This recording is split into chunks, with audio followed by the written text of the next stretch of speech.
Араларынан азат мүмін әйелдерді алуға дәулеті жетпеген, иеліктеріндегі мүмін күндерге үйлене алады. Алла иман тұрғысынан дәрежелеріңді жақсы біледі және сендерді имандарыңа қарап бағалайды. Уа мүміндер, мейлі азат, мейлі құл болыңдар, бәрінде адам баласы һәм бір үмбетсіңдер. Ендеше күн болса да нәпсі құмарлыққа бой алдырып, ешкіммен ашына жай болмайтын адал арлы әйелдермен қожайындарының алдынан өтіп махрлерін ғұрыпқа сай беру арқылы некелесіңдер. Егер олар күйеуге шыққаннан кейін азғындыққа барып біреумен зина жасаса, оларға азат әйелге кесілген жазаның тең жарымы беріледі. Күндерге үйлену үкімі араларындағы нәпсіге бой алдырып, зина жасап қоюдан қорыққандар үшін. Ал егер өздеріңе сенімді болып сабырлық танытсаңдар, бұл өздерің үшін әлдеқайда хайырлы болмақ. Алла ғафур, құлдары қанша жерден ауыр күнәға батса да, тәубесіне келген жағдайда өте кешірімді. Рахим, әсіресе мүмін құлдарына ерекше мейірімді. Алла сендерге адал мен арамды, жақсы мен жаманды ашық баяндауды, сендерді бұрынғы ізгі жандардың сара жолына салуды һәм күнәларынан арылтып, тәубелеріңді қабыл етуді қалайды. Алла алим, бәрін білетін шексіз ілім иесі. Хаким, әр ісі мен әрбір үкімінде талай хикмет болған асқан даналық иесі.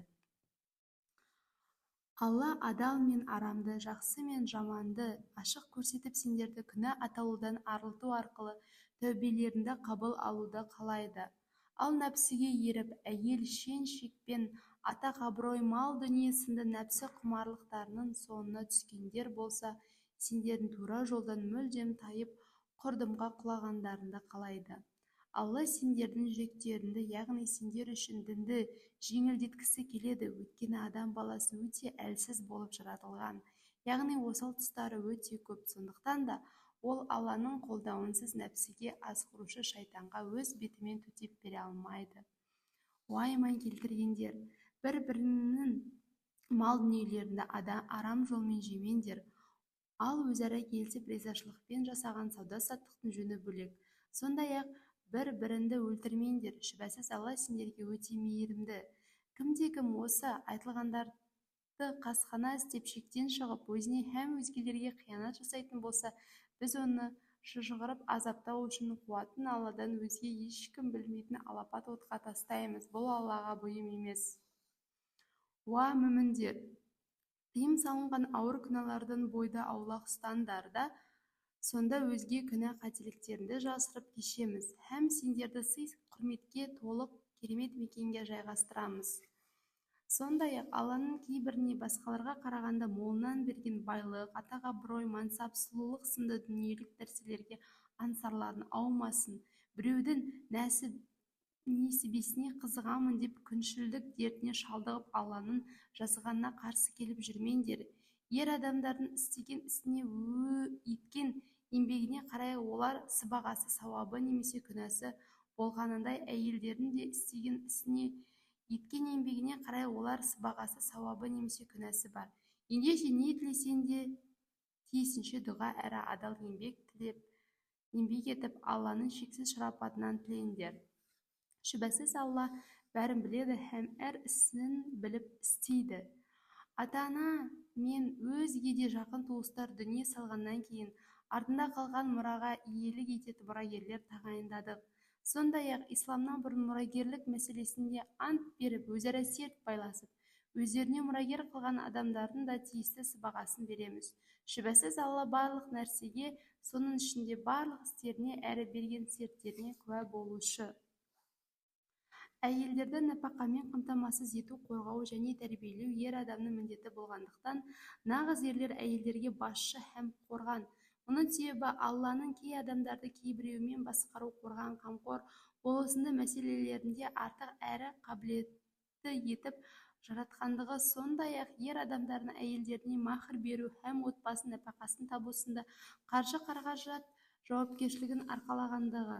Ал ізгі әйелдер Аллаға толық мойынсұнатын және ерлерінің алдындағы міндеттерін қақытсыз орындайтын, сондай-ақ Алла олардың құқығын қалай қорғаған болса, олар да дәл солай ерлері қастарында болмаған кезде де ерлерінің құқын аяқ асты етпей, ар-ұяттарын, отбасылық сырларды, отбасына тән абырой мен ерлері тапқан мал-дүниені лайықты түрде сақтай білетін жандар.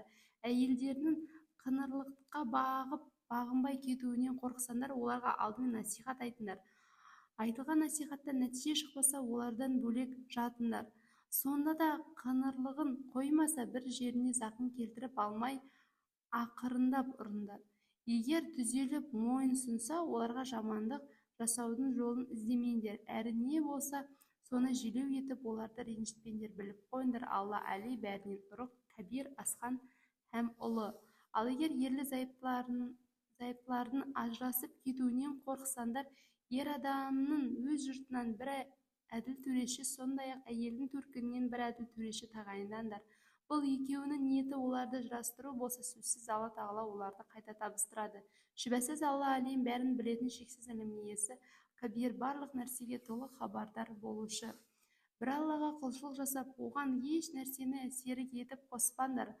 Ата-аналарыңа жақсылық жасаңдар, сондай-ақ жақын туыстарыңа, жетімдерге, кедей-кепшікке, жақын көршілеске, алыс көршілеріңе, сапарлас немесе жақын жолдастарыңа, елден жырақта жүрген мұқтаж жолаушыға және қоластыларындағы құлдарың мен күндеріңе жақсылық жасаңдар. Шүбәсіз өзін әлдеқандай көретін мақтаншақты Алла жақсы көрмейді. Өздері сарандық қып, һәм өздеріне де сарандық бұйыратын, сондай-ақ Алланың өздеріне шексіз шарапатымен берген мал, дүние және білім сынды нығметтерін жасыратындар бар ғой. Міне біз ондай кәпірлер үшін қор қылатын азап әзірледік. Мал-мүлкін ел-жұртқа көз қылып көрсету үшін риямен жұмсайтын және Аллаға һәм ақирет күніне иланбайтындарды да Алла жақсы көрмейді, һәм олар үшін де қорқынышты азап әзірленеді. Кімде-кім шайтанды жақын жолдас тұтса, ол қандай жаман жолдас десеңші. Егер олар Аллаға және ақирет күніне иман келтірсе, сондай-ақ Алланың өздеріне берген ризық несібесінен ізгі жолды ешкімге көз қылмай риясыз жұмсаса, одан қандай зиян шегереді? Алла оларды өте жақсы біледі. Шүбәсіз Алла ешкімге мысқылдайды, қиянат жасамайды. Қиянат жасау былай тұрсын, шын көңілден жасалған бір ғана жақсылықтың өзін сауап тұрғысынан еселеп көбейтеді де, соны істеген құлын өз тарапынан үлкен сый-сияпатқа бөлейді. Тыңдағандарыңызға рахмет. Каналға тіркеліп қойсаңыздар болады. Жаңа сүре, аяттар шыққан кезде ең бірінші сіздер біліп отырасыздар, ең бірінші сауапты сіздер алып отырасыздар.